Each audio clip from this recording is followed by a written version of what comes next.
বিদেশি কর্মীদের বেতন ভাতা এবং অবস্থান সঠিকভাবে নিয়ন্ত্রণ করতে না পারায় হুমকির মুখে পড়ছে বিনিয়োগ এবং জাতীয় নিরাপত্তা, যার পেছনে রয়েছে ভিসা নীতি এবং দক্ষ জনবলের অভাব।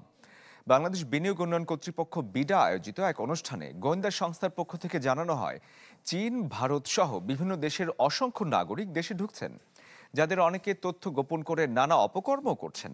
জবাবে বিডার নির্বাহী চেয়ারম্যান বলেন, জাতীয় নিরাপত্তার বিষয়ে আপোষ নেই। এই মুহূর্তে নিজস্ব লোকবল না থাকায় অনেক ক্ষেত্রে বিদেশি কর্মীরা অগ্রাধিকার পাচ্ছেন। বিডার চেয়ারম্যানের দাবি, বিদেশি কর্মীদের নিয়ন্ত্রণে শিগগিরই বাস্তবায়ন হবে নতুন ভিসা নীতি।